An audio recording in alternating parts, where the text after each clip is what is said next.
Hello, hello. It's almost 1 o'clock, 1 minute to go. Welcome to What to Expect When Expecting, a class assessment. So we'll be getting started in just a minute. So get your water, go to the bathroom, do whatever you do, and I'll see you in just a moment. Bye.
It is 1:02. We're going to start in just 1 minute.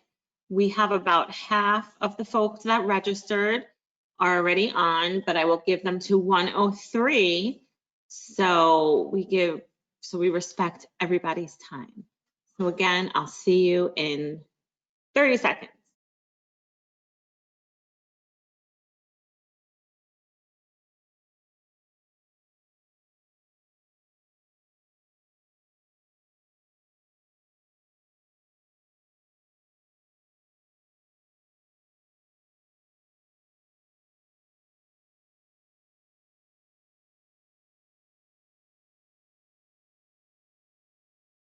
Well, all right. Well, happy Tuesday, everybody. It's kind of gloomy, but I'm glad you were able to join me today. Welcome to What to Expect When Expecting, a class observation.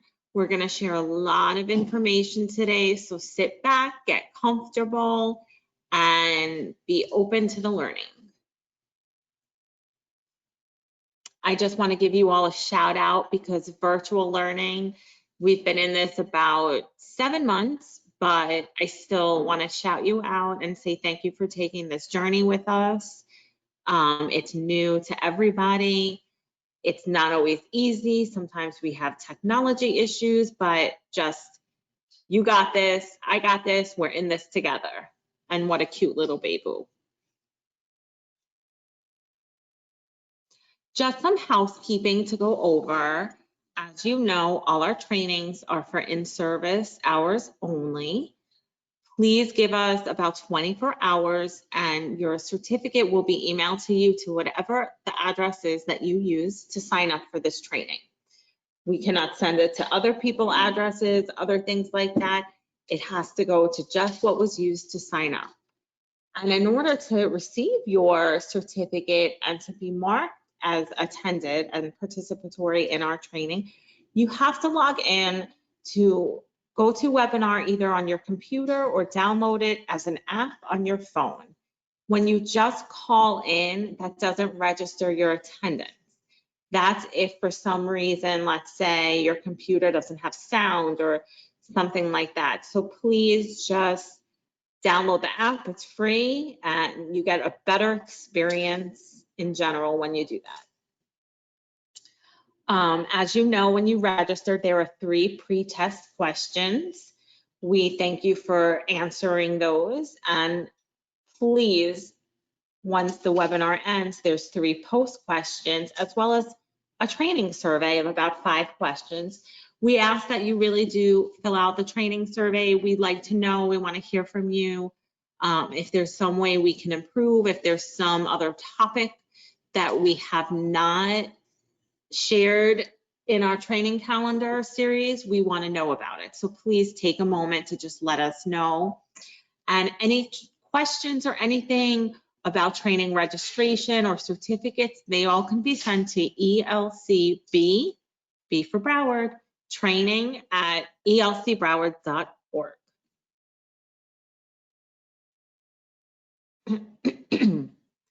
So just some other tips for GoToWebinar today. There's about 4 handouts. So as you could see, this is one of the reasons why you should not call in, because you don't have access to the handouts. So if you see on the right-hand side of your panel, you can download any handouts that are given, and there's quite some important ones that I have included in today's event. So please take a moment to download all those. Maybe don't look at them now. I don't want you to get distracted, but just please go for that. And then there will be some times where I ask a question or ask you to share, or you might have a question. So just please put that in your chat box. I will be monitoring it as we go. I might not be able to get to every single question that's in there, but I will be reviewing it, and I will make a copy and make sure to reach out if there's more questions to go. All right. Well, today's objectives for learning, we're going to learn all about how a class assessment became part of our school readiness contract and became part of that school readiness requirement. We're going to learn a little bit about why class was chosen as this observational tool. We're also going to learn the language of class and the specifics for each age level. We have 3, infant, toddler, and pre-K.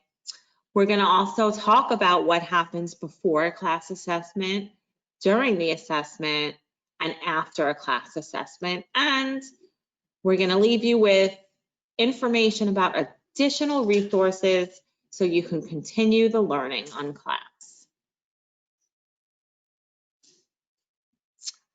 So this is me. I always like to put a little picture. You could see me up on the top with my glasses.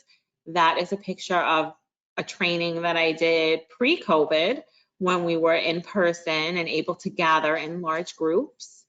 Now you're getting a sneak peek at what my home office looks like since I'm still working remotely. So you could see I have the double monitors. You could see my little Brooklyn hat. I don't think that's on my little bio. You could also see my wall of waters if you're looking closely. That's hurricane prep, and I promise you I will drink them all. I will share with my family. So other things about me, I'm the Senior Director of Education and Quality Initiatives with the Early Learning Coalition. I'm a trainer, instructor. I love to read. I spent 20 plus years, I'm going to age myself, loving, learning, and growing in the field of early childhood education. My absolute favorite food is pizza. I would have it for breakfast, lunch, and dinner if I could. I'm addicted to Diet Coke. I have one handy next to me now. I'm a wife, and I'm the mom of 2 teenagers, and I joke I'm in a learning pod with my 16-and-a-half-year-old who's sitting across from me. So she does her schooling, I do mine. So we're a cute little pod together. So now that you learned a little bit about me, I want to know about you. So I'm going to launch a poll right now to find out who you are. So take a moment. I'd love to know if you're an infant or toddler teacher, if you're a pre-K teacher, maybe you're a director, owner, administrator, maybe you're like a floater and you just go wherever you're needed. Maybe you're an ELC staff or a friend of the ELC, maybe from another organization, maybe another ELC. So I see we're voting, a lot going on. It's fun to watch from my end. I can see as the numbers go up, and I will share the responses. We'll let it go. We're about 60% voted. So those of you take a moment, just kind of see where you land. It's fun to see who's a part of today's event. I want to know about if you're a teacher, administrator. It's just nice to know who's going to be getting the information today and who you'll be sharing the information with today. So we're almost there. I'm going to give it another 20 or so seconds. I believe it just started to rain over here in my area. So what a gloomy, gloomy, rainy week we're having. But it's nice to get together like this and learn. All right. We're at 71% voted. And we can see after, you attend our training, we get a lot of attendee reports. So it'll be, I can't see what your answers were, but I can see if you participated. So it's nice to see when I recognize your names and see that you did participate in our polls and wrote in our chats and did our surveys. It's really nice when we connect that way, at least from our end. So we're at 77% voted. I'm going to give it 10, 9, 8, 7, 6, 5, 4, 3, 2, 1. And I'm going to close the poll now. All right, and I will share with you so you also know who else has decided to join us today. So it seems like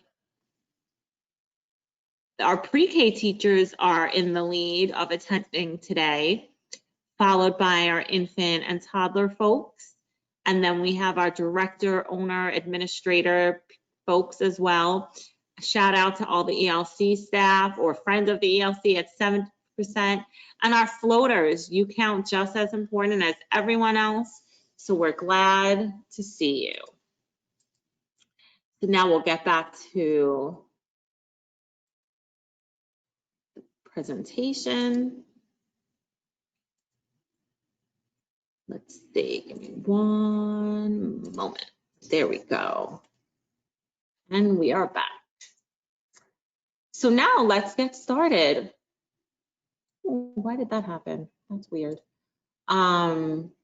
I don't know why those clips got kind of jumbled on top of each other. They weren't like that before, but oh well. So let's answer the question. Why do we need a class observation? Is it just that Broward County ELC decided, okay, we want to see what's going on? And it's not the case. So during the 2018 legislative session, the Florida legislature passed a bill called House Bill 1091, and that increases quality and accountability in the school readiness program. So if you think about it, school readiness has been around for many, many years. VPK has been around for many years, and I'm not going to get into VPK accountability, but if you note the difference that VPK, there has been some kind of accountability since its inception. So now school readiness program has kind of joined, and as the Office of Early Learning leads the implementation of House Bill 1091, Now that it's 2 years later, we're a little more organized, and we, instead of calling it House Bill 1091, it's now known as School Readiness Program Assessment, or SERPA. Kind of a cool little acronym, sort of. So SERPA stipulates that SR providers are required to have a program assessment using the identified tool of CLASS, which is called Classroom Assessment Scoring System. So there are ways that you don't participate in class that would be an exemption. However, if you are an SR contracted provider who has more than 20% SR children, if you received a Class 1 violation, or if you decided to participate in class, because remember, this is all about professional development and getting better every single day, then you will receive a class observation. If you are exempt, that means maybe you serve 2 or 3 SR children.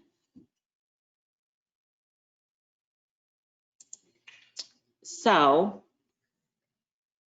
and as you can see, it's a partnership between us, the Office of Early Learning, and hidden behind there is TeachZone, and those are the folks that created CLASS.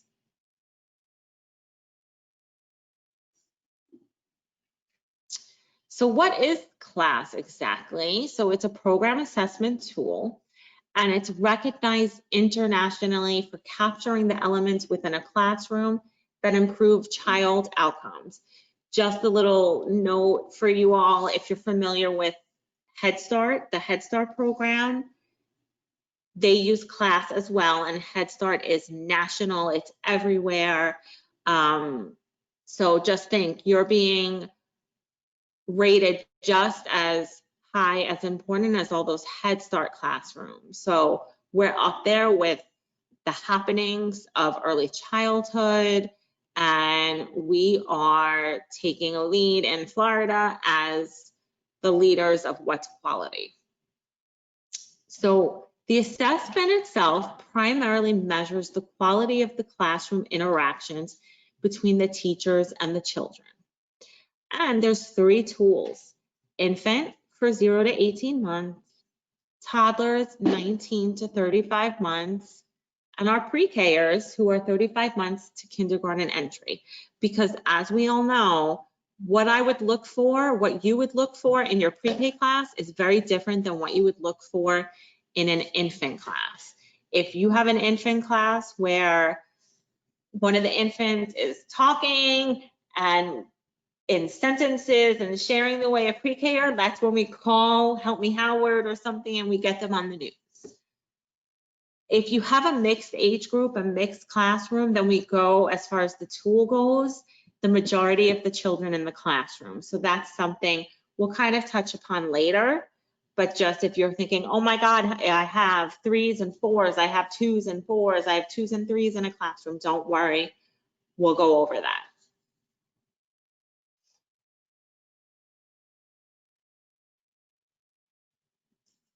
So for those of you, and most of us are familiar with NAEYC, the National Association for the Education of Young Children, I wanted to share with you that they actually have set 10 standards for early childhood programs for families when they're going out to make the right choice of where they want to place their child in care. So these standards that they created, they were created in partnership with experts and educators from around the country. It wasn't just 2 people sitting in a room in Washington, D.C. where NAEYC is based. This was a collaborative among many people in all different roles across early childhood. And again, so the thing with NAEYC is it's the world's largest organization of early childhood professionals. We almost kind of look to them as for best practices, for the gold standards of childcare.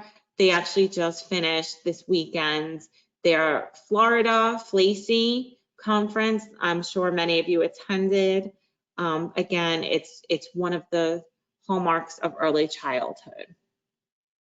So as I mentioned, there's 10 standards of what to look for. So let's see. Sure enough, the first one is relationships. So the reason why I touch upon that, because when you think about quality and interaction of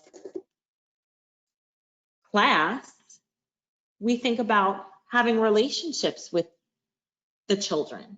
So let's look at what NACCE says. So NACCE is looking for a program that promotes positive relationships among all children and adults. It encourages each child's sense of individual worth and belonging as part of a community and fosters each child's ability to contribute as a responsible community member. So just kind of take a moment, look at the slide, positive relationships, just keep that one in mind. Warm, sensitive, and responsive relationships, because those are the ones that help children feel secure. It's in those environments that children feel comfortable to take risks in their learning and to thrive in their physical development and in all their overall learning experience. It's how they learn to socialize and get along with each other. And again, it's up to us as the teachers to help new children adjust to each program environment. You look for teachers to be engaged in warm, friendly conversations with the children, encourage and recognize children, their work, their accomplishments. And again, cooperation and socialization, we encourage that. And teachers help children resolve conflicts by identifying feelings, describing the problems, giving them words to talk about their feelings and to talk about what's happening. So I just wanted to touch on that as we learn about class. I want you to think about this standard and how you demonstrate this in your program. And I'm sure you demonstrate it in every interaction that you have with your children and with each other as coworkers. So just keep this in mind as we talk, when we get into the specifics and we dig deep about class. So, okay, so I know that now I have to get a class assessment because it's part of my school readiness contract. Okay, and Allison just told me that relationships are super important and it's about interactions. So what is class looking at? Effective teacher-child interactions. Okay, I got this. But you know what? I remember someone coming out a few years ago and they asked me, how many books do I have? What curriculum am I using? But guess what? That's not us. Class is not looking at that. We're not going to come in and say, what curriculum are you using? How many books do you have in the classroom? How many books on this? We're not even going to talk to you about how your classroom is arranged. That is not what class is looking at. So the folks at Teachstone, they're the ones that developed the classroom assessment scoring system. So I've shared a little bit about it, but now I'm going to show a short video. I feel a little bit like I'm doing a commercial for them, but just so you can hear a little bit about it from them. So give me a moment while I set that up.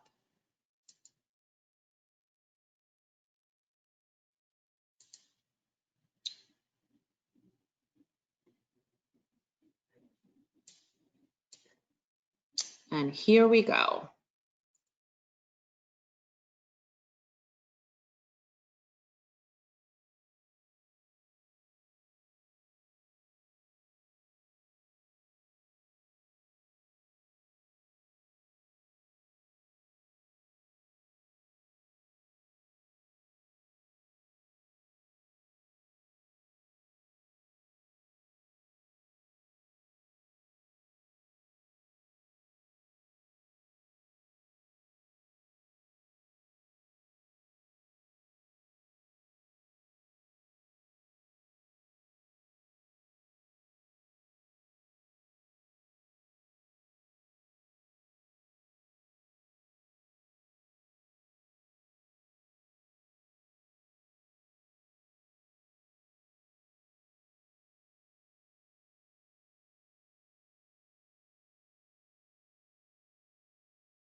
So I know that was a little bit long, but it kind of went over, you kind of got to see a little sneak peek of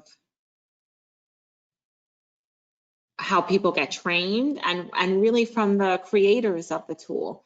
And on a side note, it gave me an opportunity to run to the bathroom and run back. So there you have it. But I will think the one thing when I watched that video in preparation for today, this is what I took away from it. Interactions matter.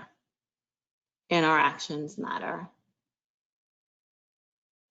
And I think we can create our own hashtag Broward interactions matter. Because like they said in the video, when we align ourselves with the best practices of class, it's our kiddos that do the best. And that's what we're in it for. So now let's get back into kind of, okay, I'm an SR school, who's going to be observed? So basically 50% of the classrooms at each level will be observed. So welcome to Allison's Early Learning Center. I have a lot of classrooms going on. So my infant classroom, since it's the only one, that will definitely be observed. However, if you look here, my wonderful ones, my terrific twos, and my talented twos, they're all toddlers. So what's going to happen? We have a computer system that's going to randomly choose which 2 classrooms will be observed. So again, it's not that I'm going to show up or an observer is going to show up that morning and say, hi, I kind of like the wonderful ones because I just like the way that sounds, and the terrific twos. No, we go where we're told to go by the computer.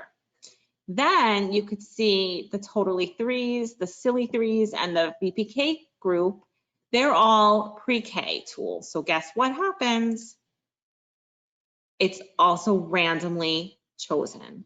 So again, we don't know which ones we will be coming out to see until our computer system tells us that. And basically, the scores of each classroom that are observed, they're averaged together in the same computer system to create your school's composite score. And remember, when we talk about composite score, I don't know if maybe in each classroom you kind of know, but it's the whole score for your school. So it's your team. So what's important for you to understand is we're coming out and we're observing 50% of the classrooms at your site. So maybe my wonderful ones got observed this time, but it could be next year that the terrific ones get observed. But either way, when you have your composite score, that's your team. That's everyone together. So together, everyone achieves more, everyone achieves better. So it's about uniting your school, your teachers, everybody to say, we want the best composite score because we want to show that we are the best. And again, it's not just one person, it's not just one child that's being reflected, it's your whole school. Anybody know what this is, where this comes from? Write it in the chat if it looks familiar to you. I hope it does to some of you, at least the administrators, directors, owners, you guys. Anybody know?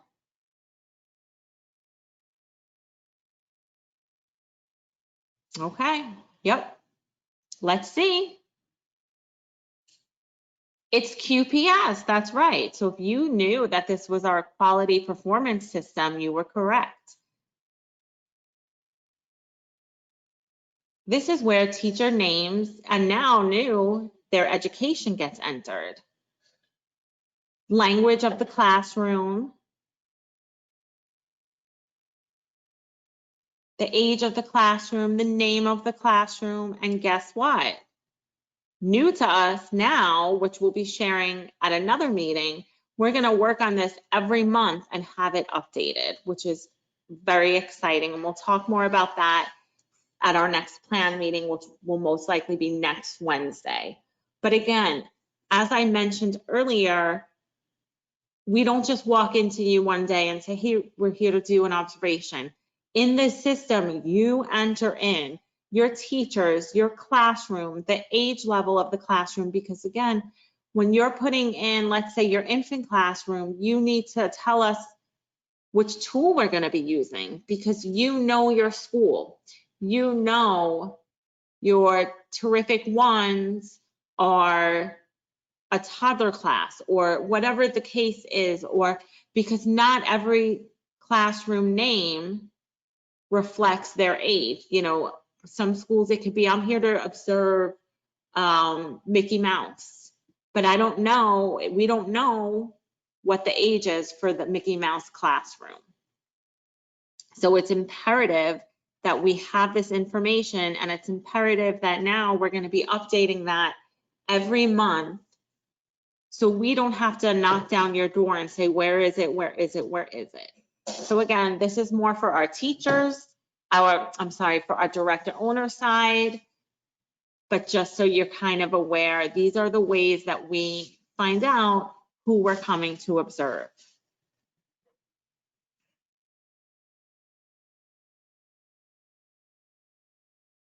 So how is the class scored? So it's actually a scale of 1 to 7, and you could see that the range is there, the low range up into the high range. And in order to have a school readiness contract, your school, your team has to achieve a score, a composite score of 4 and above. So again, if you do get that 4 and above, not only do you get to brag about whatever your score was, but guess what? You get a differential for each SR child as well. So just so you see there, from a 4 to a 4.99, you get an additional 4%. 5 to 5.99, 7%. 6 to 6.9, you get a whopping 10%.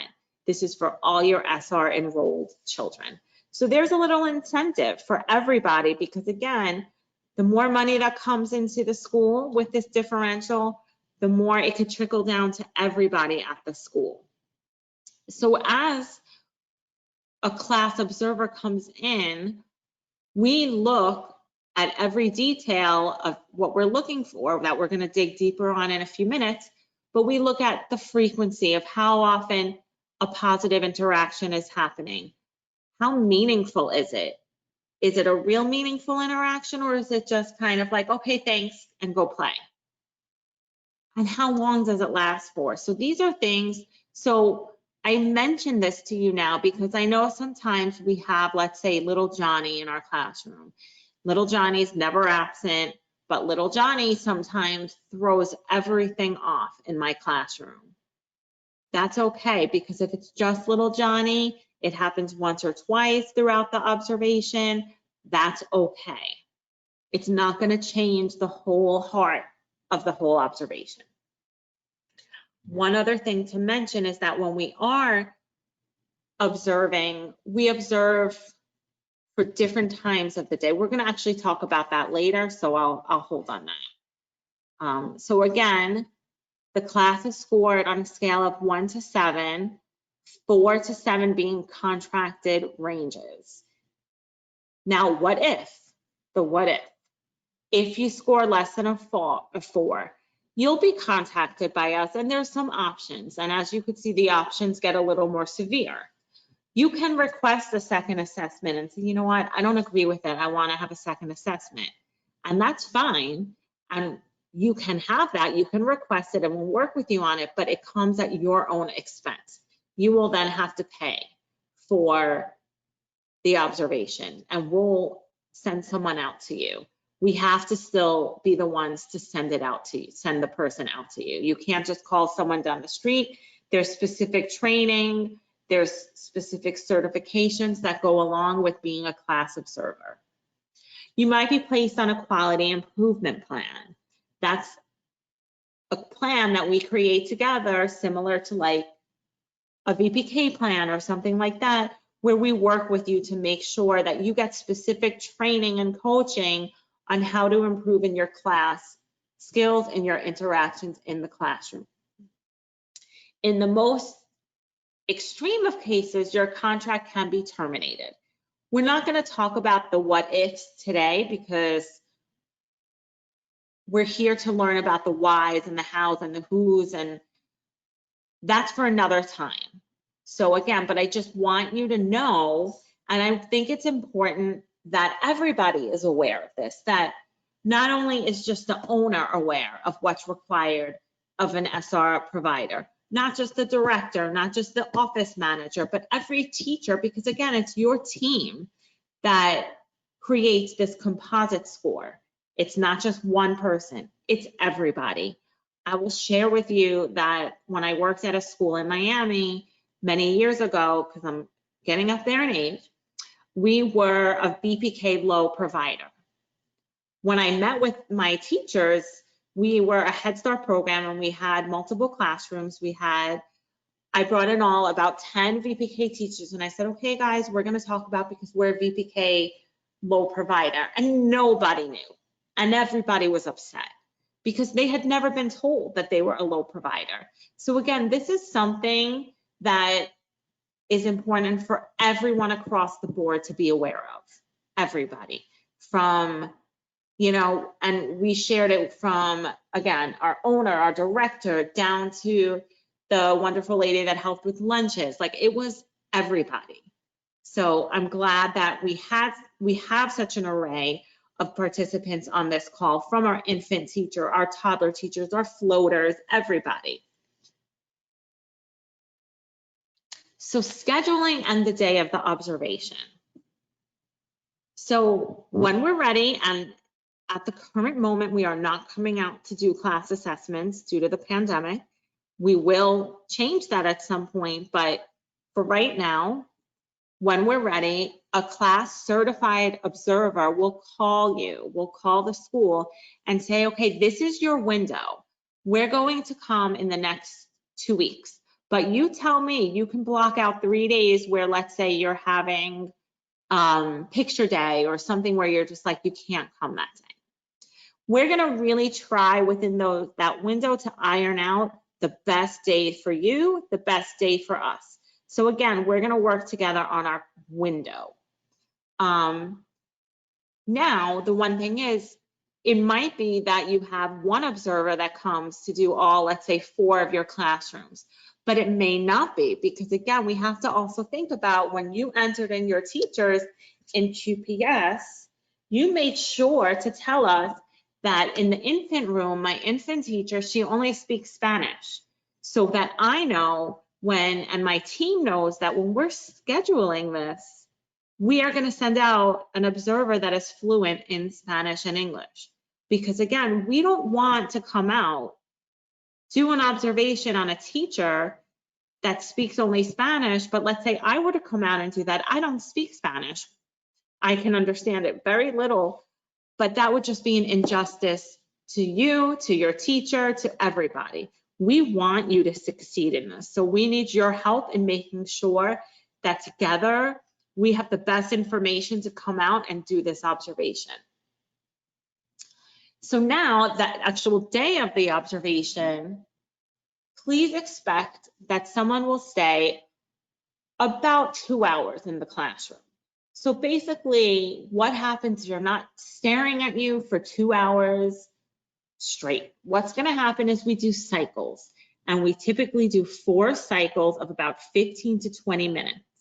So someone will come in, and I always use myself as an example as when I used to go out. I'll come in, I'll do my first 15 to 20 minutes, depending on what's happening, what's the age of my group. Then I get a 10-minute break where I'm going to score. Now, for those of you that know me, you know that during that 10-minute break, most likely I'm gonna run out and do a bathroom break. I'm gonna do my scoring, but then I'm gonna run out and do a bathroom break. So again, if you do 20 minutes for 4 times and then put in 10 minutes for us to score and take that bathroom break, if you're me, that's about 2 hours. So expect that person to be with you for that long. And when we come that day, we're going to be going again by the information that you shared with us in the QPS.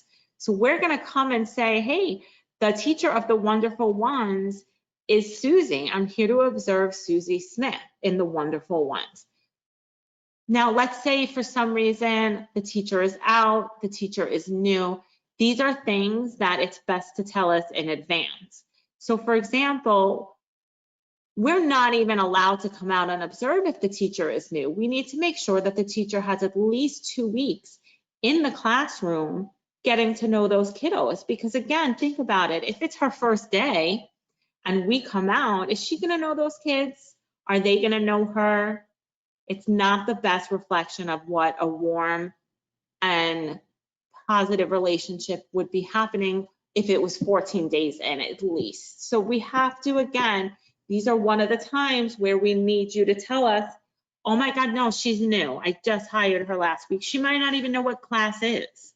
So again, we need at least 2 weeks for her to get to know the kids and for you guys at the school to kind of orient her on what this observation is going to be, what they're going to be looking for, because now again you're attending this training and you're going to take on all the resources that we share. You're all going to be experts in everything. So again, I'm there with you for about 2 hours. Everything went well in terms of I got the observation done, nobody was out. When I leave, I'm going to say thank you so much. It was great to spend the morning with you. We're not going to tell you, oh my God, that was great, you did amazing. Or, oh my God, none of that is going to happen with the exception of us seeing something egregious. No information will be shared with you about how the observation went. Please don't ask our observers because again, we're not allowed to tell you. That's just part of the process. Okay, it's a lot to talk about.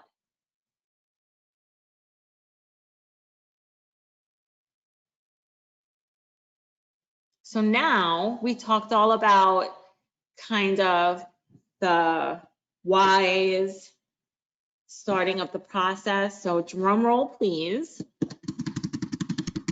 Now we're going to get into a little bit about the tool.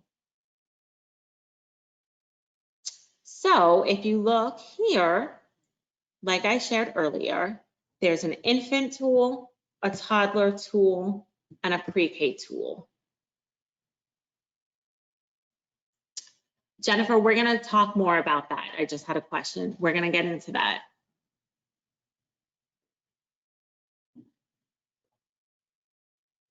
So if you look, what always strikes me about this table is if you look at infant, there's one domain called responsive caregiving. But then when you go down to toddler, there's 2. And then when you get to pre-K, there's 3. Because again, if you think about the development of a child, it progresses and it increases.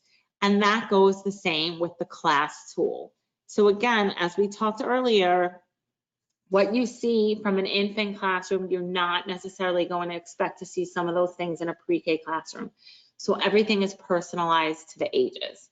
For those ELC or friends of ELC or class observers that have joined the call, a little shout out to you to notice that when we come out, our infant books are red, our toddler books are orange, and our pre-K books are blue. So that's why we are following that flow throughout the training.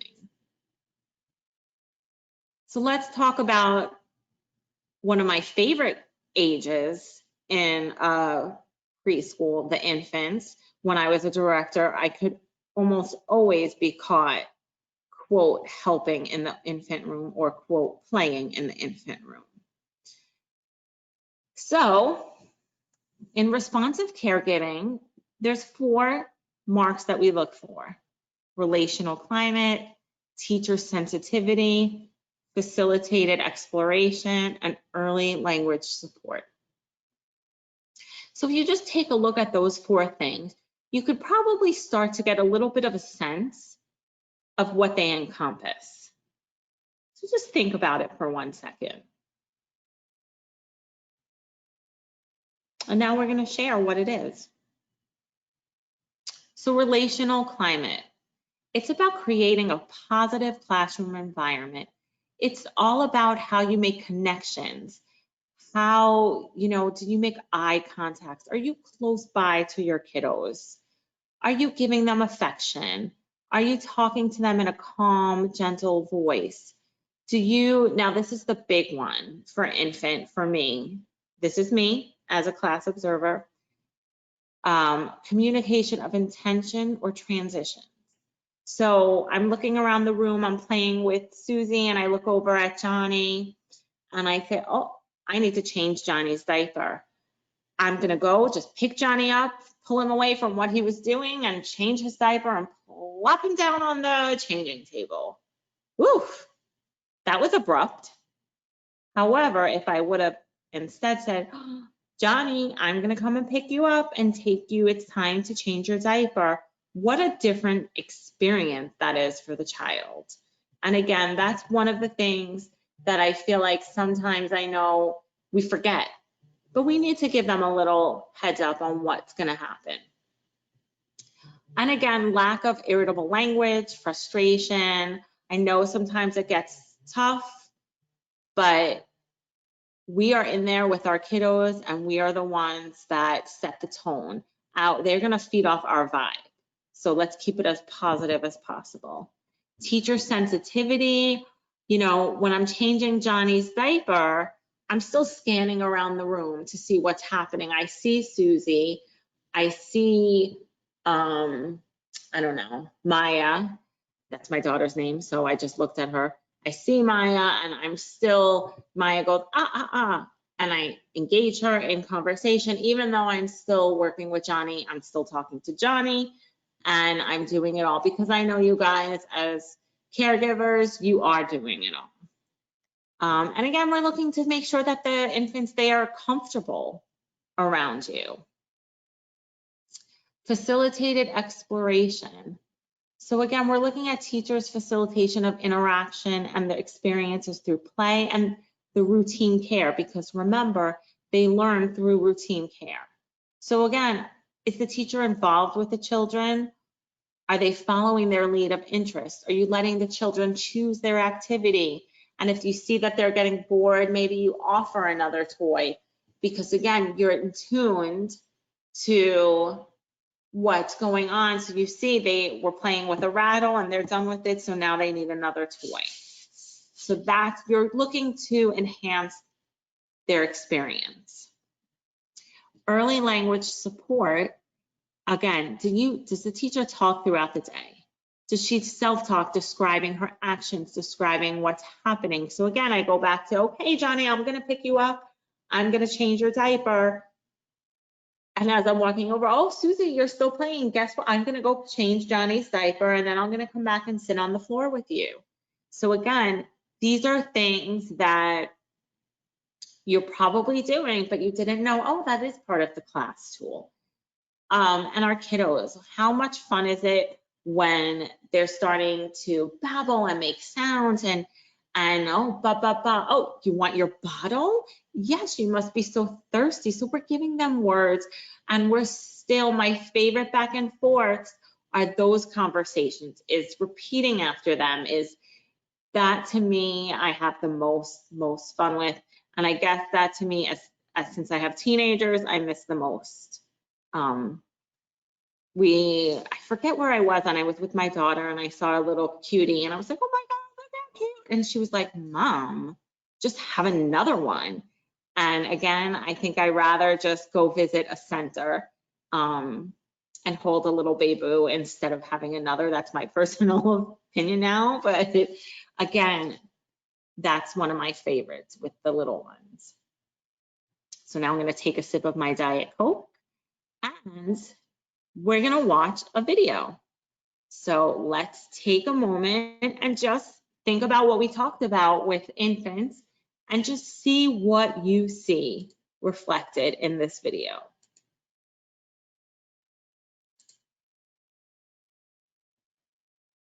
And I promise it's not as long.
So what did you notice when you watched this?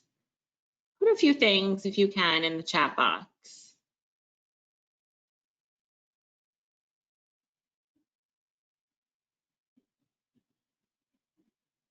Yeah. You saw them holding the babies, in their face to talk to them. There was a lot of eye contact, facial expressions. There were teacher interactions. They were interacting with the babies. And one of the things I wanted to share, this is a video that they were at eye level. One of the things, this is just a video. This doesn't come from class, from Teach Zone. This is a video of actual infant classrooms, because I wanted you to see that these are things that you are doing there and that are happening. And again, there was a lot of happening of what we talked about, relational climate, eye contact, there was joint attention. They were being sensitive to the infant's needs. They were facilitating their experiences, their learning, and there was language. I know it wasn't based in one area or you didn't hear total language happening, but there was still all of these pieces we saw in this video. So again, it's for you to start thinking about when you're in the classroom. Oh, I'm doing that now. Oh, that's right, I'm doing now. That's funny, I'm doing that now. So that's our infant group. So now we're going to build upon that and go talk about our toddlers. So like we said, with one domain in infant, now we have two. So it's broken up into emotional and behavior support and engaged support for learning.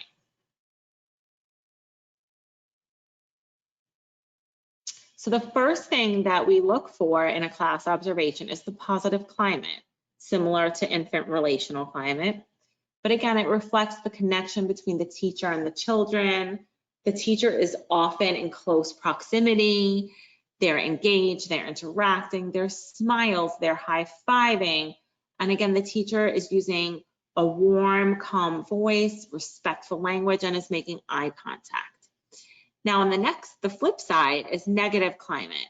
I wanted to share negative climate with you because it's part of the class tool, but it's actually not part of the scoring when we create composite scores. Per OEL, they took that out. So again, it's still there, we still use it. It's not part of your score. But again, just to think about negative climate, it's the frequency and intensity of negativity. Does the teacher seem irritable, angry? Is the teacher using a harsh voice? These are things that we don't typically see in a classroom. And remember, we're looking at the frequency, duration, things like that. So if you have one moment where, you know, you seem irritable for a moment, it's not going to negate the whole score.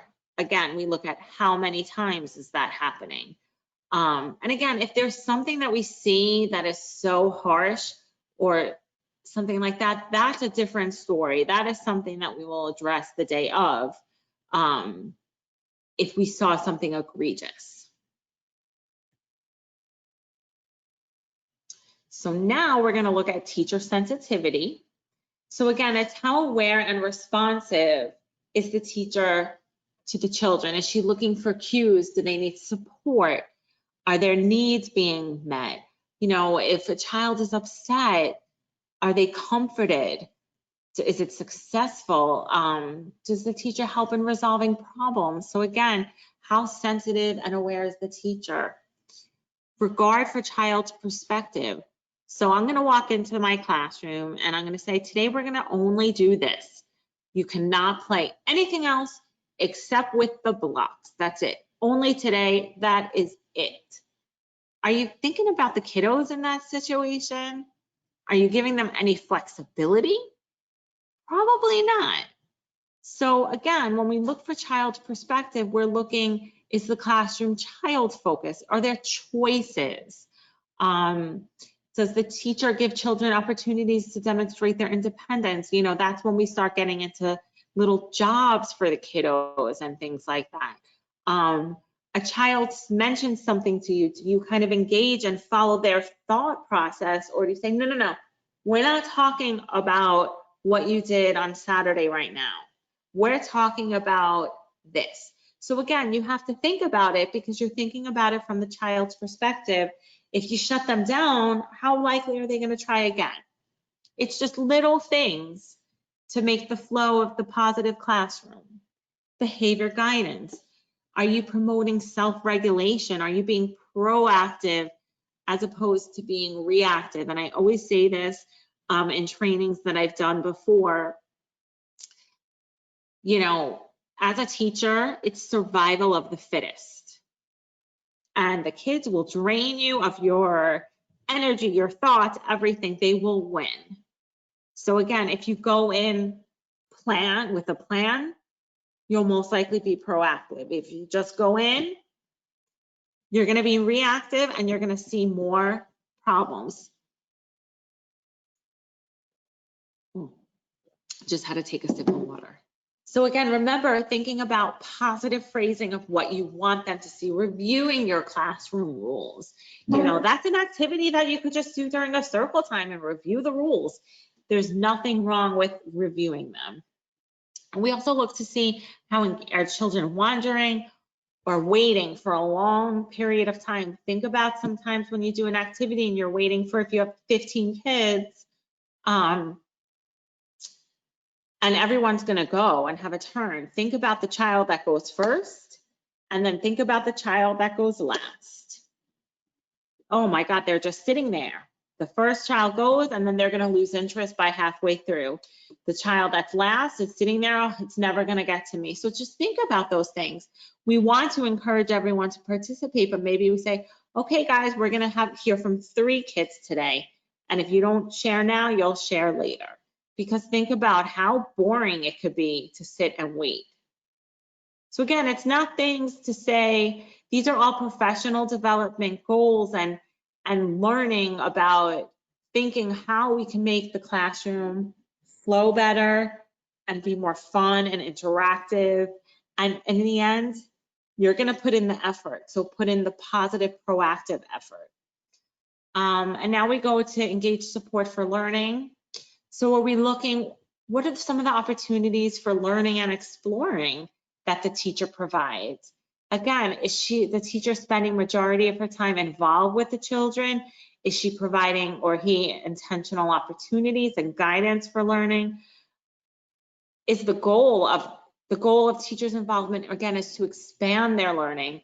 And again, this is all about their learning and making sure they are learning. Does the teacher connect? This is one of my favorite ones. Does the teacher connect aspects of children's play to their lives? You know, in the housekeeping area, oh my gosh, the things you could talk about. Again, oh, can you make me pizza? Because pizza is my favorite food. You know, do you eat pizza at your house? You know, where do you get it from? Do you make it? There's just a whole bunch of things you could talk about, and linking it to what they experience in their home. It just builds. It's like, again, we talk about the connections in their brains. It just, think about that. When you make a connection like that, it's just an explosion of learning for them. Quality of feedback. This is about you, the teacher.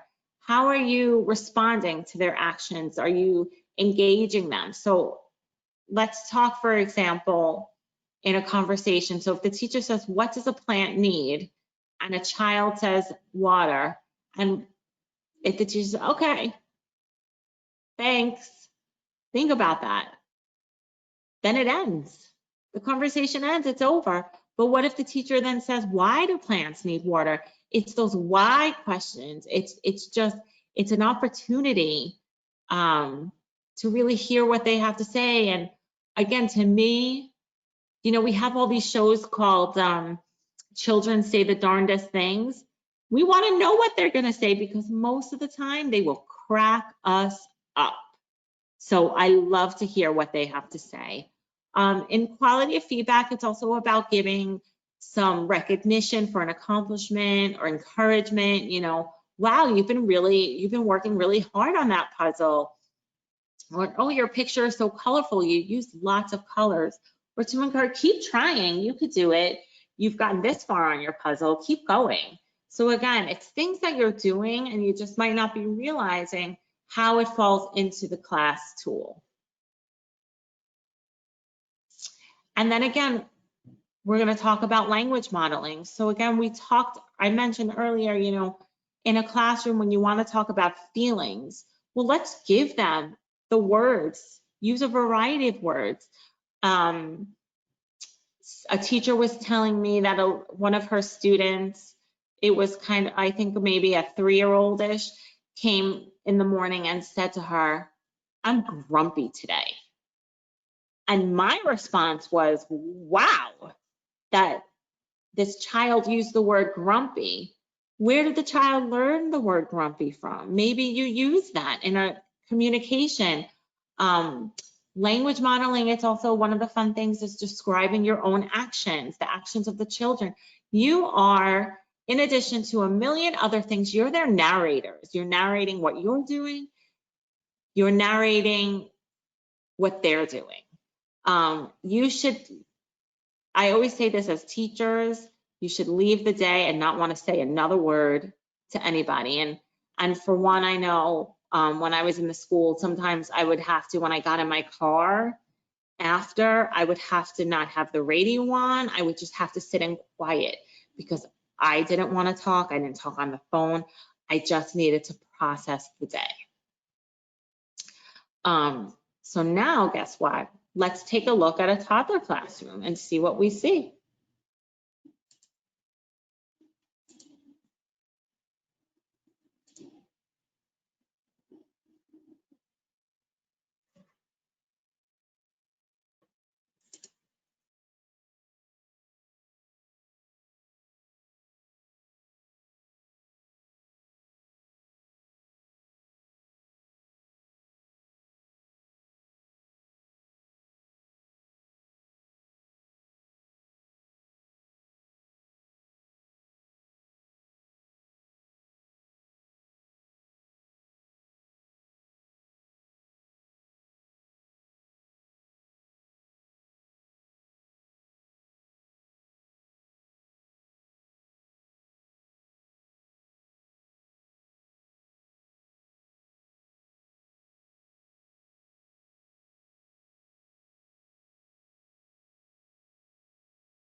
So now, what did you know? You guys are way ahead of me. The teacher was at eye level having conversations with the students, playing with the students. They're really there with them. They repeated. They were engaged in the activities. So again, these are some of the things that are happening. The children were learning, that's right. These are things that are happening in the classroom that are part of best practice with class that again, after seeing it here and realizing, oh my gosh, I do that. Think about it. Think about how the experience is different now in your head because you know you're doing these things. And again, think about it from, and I think one of the interesting things about class is it kind of gets you to flip it and see it from the kids' perspective. Again, if you're saying, no, we're only doing this versus what do you think? Or again, if you take a peek out, and I'm going to plug our next family newsletter, which everybody gets. You should get it through our Constant Contact. The focus on our next family newsletter is about giving choices, which this is something we recommend with families to do. There's no reason why you can't do this in the classroom. Okay, we're going to have story time now. Do you want to read if you give a pig a pancake, or do you want to read We're Going on a Bear Hunt? You know, again, it's all about giving them the choices that you're okay with. But again, think about it from their side of things. Oh, Miss Angela, I wish I was with you. I would hold that crying baby. Okay, so now, to the oldest of our bunch, our pre-Kers. So again, we're going to talk, there was 1 for infant, 2 for toddler, and 3 for our pre-Kers because they are our oldest and they can do the most. So let's talk about emotional support. So again, if you notice, it's positive climate and negative climate, which again, it's the same as with the toddlers. Does the teacher display a positive attitude when working with the children? Demonstrated by great body language. Does the teacher use positive words? Just, good job, thumbs up, air high five, high five. Are children working together? And again, what kind of voice is the teacher using? Are you using a warm and calm voice? Negative climate, it's the same with our toddlers. Again, it's not used in your scoring, but we do mention it because it's part of the tool. And we are always looking to see, again, the frequency, duration. Don't think one moment is going to change the whole observation. Right now it's snack time, and my 13-year-old has just joined the learning pod and is getting a snack. Hi, Zach. Teacher sensitivity. The teacher is aware of what is happening in the classroom. Do the children need extra support? Are there problems? And is the teacher aware? How many times does something happen, but you're not quite, sorry, just hit my mouse by accident. You're not aware, you know, kind of, this is the one where I say, with class, it's almost like, you know, you have to have eyes behind your head, in front of your head, on the side of your head. Regard for student perspective. Again, we talked about it with our toddlers. Are you showing flexibility? Give choices, follow their lead, give them responsibilities. These guys especially, they thrive on it. This is when, you know, instead of you, while they're having lunch, putting down all their mats, it's something they can help you with, again, because if you're putting down the mats, you're not sitting with them, you're not engaging with them, you're not tuning into them, and you can't talk with them. Behavior management, again, very similar. Go over the clear expectations. We want to be proactive instead of reactive. Planning equals proactivity. Again, survival of the fittest. Go over your rules. Go over them once a week. Go over them every single day if you're seeing something with your kids that you're not enjoying. And again, are you successful in redirecting a child? Because yes, things are going to happen, but are you able to redirect that behavior? Productivity. Does the teacher maximize learning time? So again, thinking about transitioning and thinking about, again, in a circle time, when child number 1 goes to share their thought, when child number 20 is next, all those 20 minutes, what's going to happen with child number 1? They're going to get bored, and child 20, by the time they get to them, are they even engaged anymore? Is the classroom a well-oiled machine?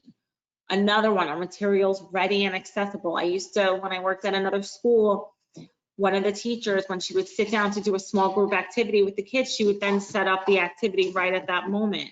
So again, you have 5 kids sitting there what's going to happen while they're waiting. That's when the pushing happens. That's when she did this to me happens, and things like that. If you can go in armed, you are ready to go, some of these can be avoided. Instructional learning formats. Is there learning going on in different modes, different ways, different materials? You know, are you singing, but they touching things? Are they interested? Are they able to have hands-on activities? Again, and our learning objectives made clear. Do they understand why they're engaging in an activity? And again, these are things that you're doing, you may not be aware of that you're doing, and you could look at your classroom, and we're not going to come out and point and say, well, how many blocks are you using? It's not about that, but it's us kind of seeing that children are able to access blocks, paint, Play-Doh, housekeeping area, all different areas. So again, it's just making sure that there is availability to all of this. Concept development. It's the opposite of rote learning. There's no wrong answers. This is where you encourage this higher order analysis, this reasoning. This again goes back to, are you encouraging them to generate their own ideas and product? This is where concept development, you almost want to think about, what are they saying? So again, let's go back to what I said before, kids say the darndest things. If you're going to ask them to analyze, let them go through that process. It doesn't matter if they're right or wrong, but let's hear what they're going to have to say, because odds are it might be funny. And just for that purpose, you want to know. Quality of feedback, again, it's similar. Are you providing scaffolding, hints, assistance?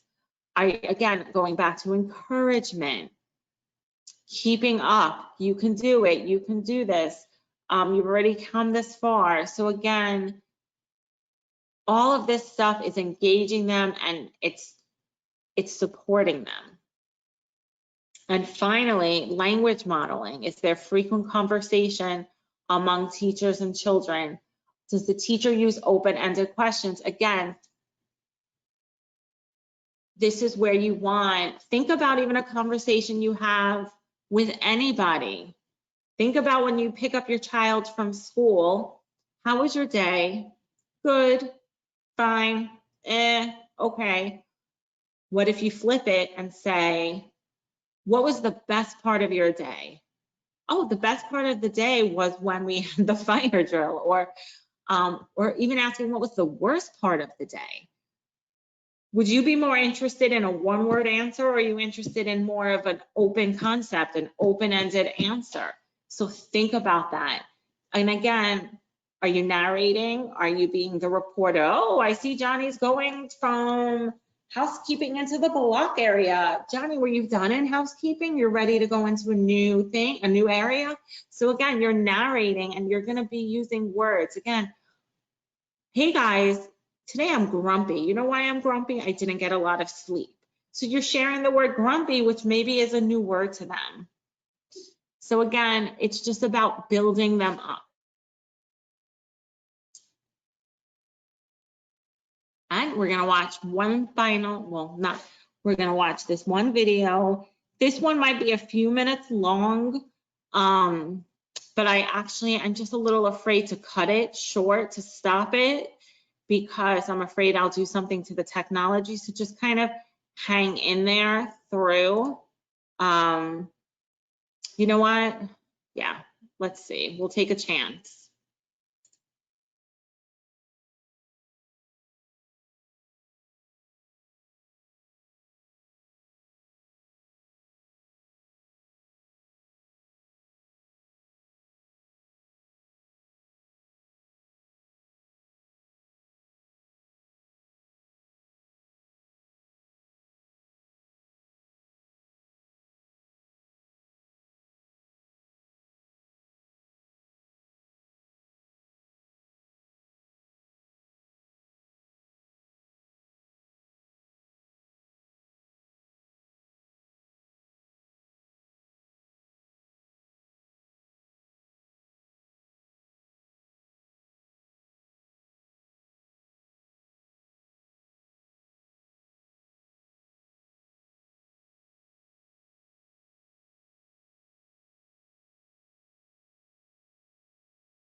I cut it a little bit successfully, so I'm very happy. But again, what did you notice about that one?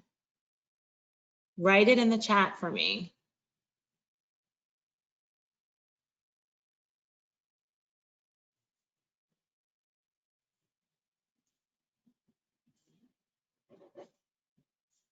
Yep. One of the kids were engaged. She was mapping the child's action. Yeah. She was describing what he was doing, even though he was doing it. Like, she was basically narrating everything. She was the quote news reporter. Everyone was interacting. She was repeating and describing. I mean, just from the fact that she said, okay, now he's moving the crayon, he's taking off the cap. I mean, that was a lot of self-talk and parallel talk describing. So again, think about if everyone would have just sat there watching as opposed to her speaking it. It keeps everybody more engaged. So I'm mindful of the time. I noticed that we're getting a little close to the end, so we're going to keep going. So if you're ever thinking about class and you're a little confused, I want you to think about something else. Think about this. If you tune into what they're doing and you talk more and you take turns, you're building the children's brain as they go about the day. This is something we talk about anytime it's 3 T's time.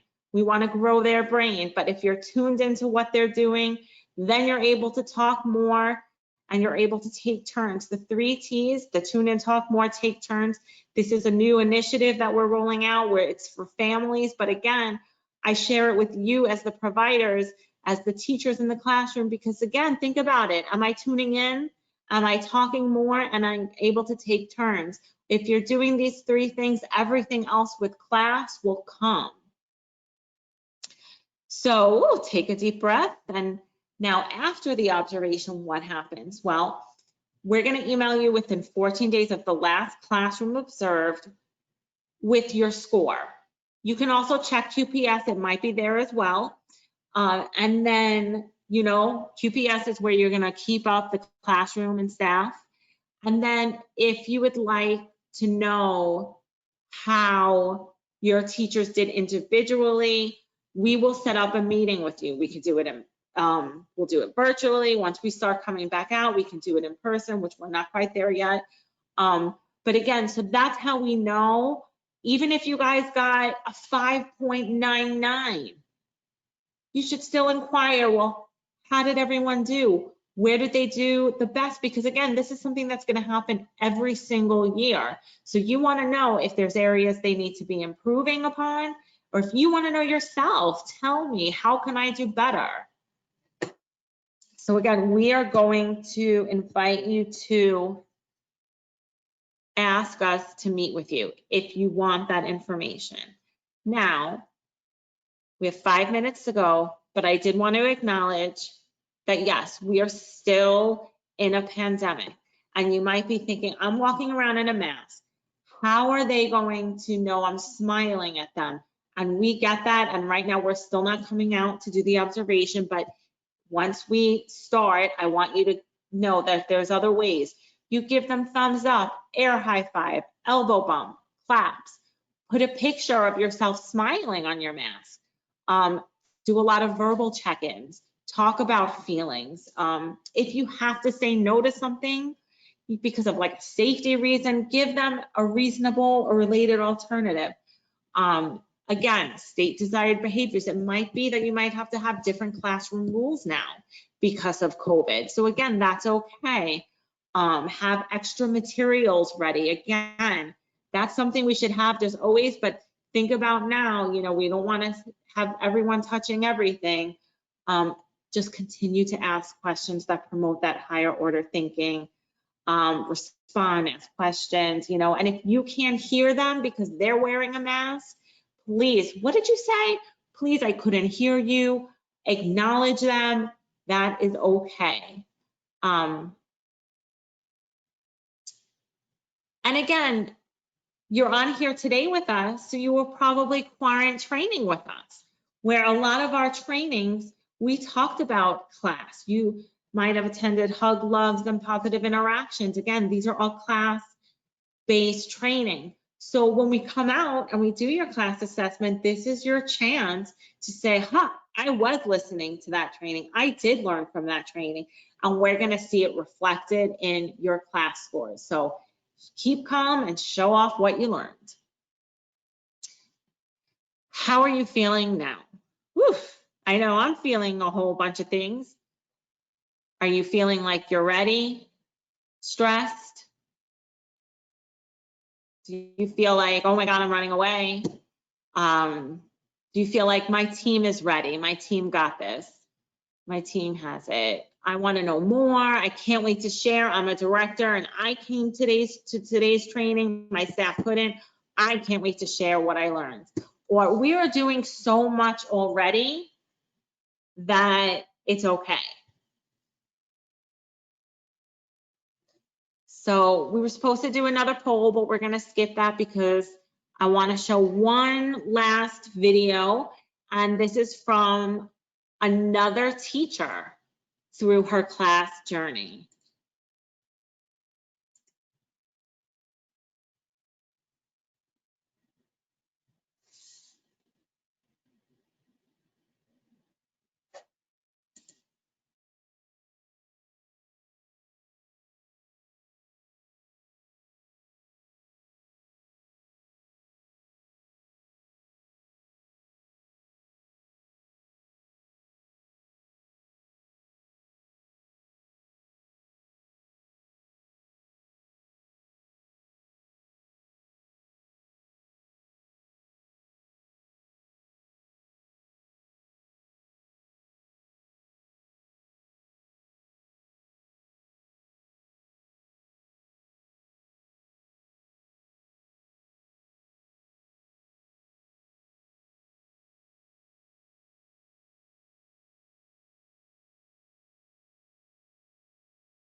So again, I wanted you to hear it, not from me, but from someone who has experienced it.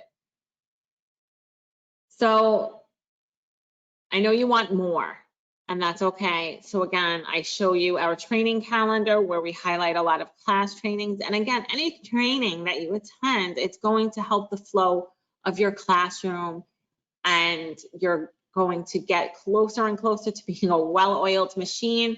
We also have something called My Teachstone. It's a free online resource. There's a handout in the handout section on how to get access to that.